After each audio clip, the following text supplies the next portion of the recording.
Does the vision for your team set clarity and purpose? Does it not only excite your team, but will it also drive consistent forward motion towards your organization's goals?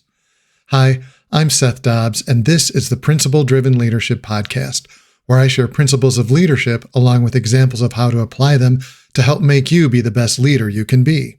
These principles are based on my years of experience as an executive leader in building teams and organizations and in coaching others to become leaders themselves. And I believe that not only can anyone develop leadership skills, but that everyone can and should develop leadership skills. I think they're essential in helping you achieve your best in whatever way you might be trying to make an impact. And that's because leadership skills help you better influence others to effectively create durable results.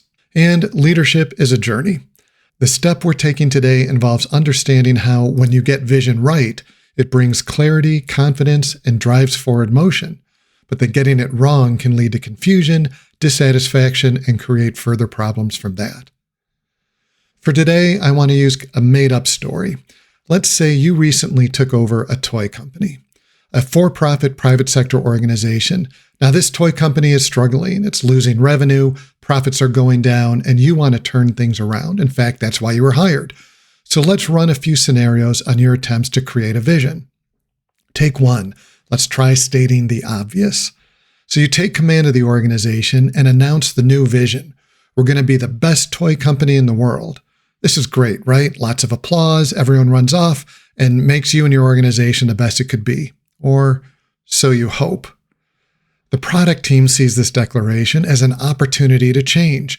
They've been wanting to shift to more electronic-based toys, and clearly that's what's needed to be the best. So they put together their R&D budget, their multi-year timeline, and come back to the next meeting prepared and ready to move forward on your vision. The manufacturing team sees your declaration as an opportunity to change, moving towards a more repeatable, commodified approach to building their products so that people perceive them as the best, and they return armed with a few recommendations on how to change the product designs to fit into a better manufacturing approach. Then the sales team sees this as an opportunity to be the best by copying the competitors, but constructing the toys with cheaper materials so that they can outsell them. And they come back together with their different ideas, and all of them argue with each other unproductively, uncertain on how to reach your vision. So take two, let's try again. You weren't clear enough, you realize, so you try to get everyone back on track by saying what you really want is to have the most loved toys, because if people love our toys, they're going to buy more. Now the same cycle occurs. They each go off with different ideas, different paths of execution, and when they come back together, no results. So take three, let's try again in more desperate times. So you weren't clear enough and things are getting worse. So now you announce we're going to be the most profitable toy company in the world. You have smart people, you know they can figure this out. Except there are so many different ways to become profitable. You can increase top-line income, you can reduce costs, you can do all sorts of different things that make you profitable. So still, no one in your organization knows what to do to reach your vision. There's no consistent approach to moving forward because no one knows what forward looks like. And eventually, you're out of business. It's important to understand that it's not just what the vision is, it's what the vision does. And the visions you've tried so far, in this example of the toy company, only serve to create confusion.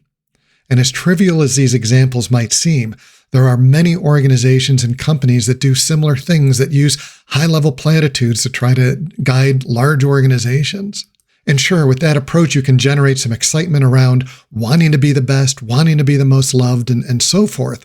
But to a certain extent, it's like empty calories. It might give your team a brief jolt, but it's not enough to sustain them. And worse, it provides no clarity. In the examples that we had, what does the best mean? There were multiple interpretations, and that's the thing. The problem with platitudes, with simple concepts like the best, the most loved, is that no one actually knows what it means. If your company had 50 employees, you'd probably have 50 different definitions of what the best would mean. And imagine if your company has 50,000 and that's all that you've offered them. So the end result of that is low motivation, teams working at odds with each other, and the company continuing to sink. And that's the thing with vision statements. They are simplifications. They have their place and they can be very useful, don't get me wrong. But a vision statement, a single sentence, is no substitute for a full vision. What a full vision needs to do is drive forward motion, ideally by providing purpose and clarity, and so that your team can make decisions in your absence that move them in the right direction. This means you should focus less on finding the perfect words and more on imparting the ideas. No matter how beautiful a statement you make, how perfect the wording, it's useless if your vision doesn't actually drive forward motion. So with that said, let's try to make a better version of a vision for the toy company. This isn't going to be perfect, but I'm going to address a few key ingredients to give a sense of purpose and direction in the vision. So let's give it a try. We want to be the best toy company. We want people to see our toys as the premium choice, innovative, engaging, and worth a high-end price tag because of how great they are in getting kids involved in play. And innovative means we're not going to be followers. We want to introduce new forms of play, new forms of creativity in our toys. And engaging means that our toys won't just end up on the shelf after a kid plays with it a couple times, but that they'll keep wanting to use it. And if we do those things right, we should be able to charge a premium price and differentiate ourselves from the competition. And ultimately, our toys will become part of children's lives. Children that play with any of our toys will find so much joy from playing with them that they'll eagerly await the next one we make. And when they grow up, they'll look back fondly on the times they spent with our products. Now, this isn't perfect and more is probably needed, but what it does do is bring clarity to who my toy company is and what we're trying to accomplish. There's a sense of purpose becoming part of childhood memories. There's clarity on how we want to do that by being innovative and engaging, not just a commodity, not just a copycat. Successfully crafting a meaningful vision isn't measured by having a big banner on your office walls. It's measured by seeing the team assembling and moving towards creating the desired outcomes, to fulfilling the purpose. It also means that your team can make decisions on their own that keeps propelling in the right direction. I'll often use a page or two to document a vision, including purpose, key outcomes, guiding principles, and so forth, to help clarify direction and enable aligned decision-making. But regardless of the length of your vision, the key measure is whether or not your vision is clear enough to drive forward motion. So the next few episodes this season will help fill in more details, understanding that the vision sets the bar, it sets the target, and provides high-level guidance by which progress should be measured. Clarity of what and why will do that. This often takes more than just a simple statement to accomplish, so I'll explore aspects of communicating your vision to ensure you have a truly motivated team. In my experience, I find that clarity of vision and purpose always makes a difference. Now, after spending several decades in the private sector, I recently moved into the public sector, leading a nonprofit organization.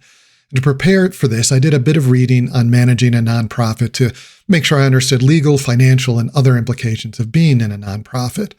But what was interesting is that several authors of books around nonprofit management made statements along the lines of, well, while the private sector has the simple purpose of making money, and things like in a traditional corporation, you can just tell people what to do, they contrasted that with, in the nonprofit world, you need to have a sense of purpose.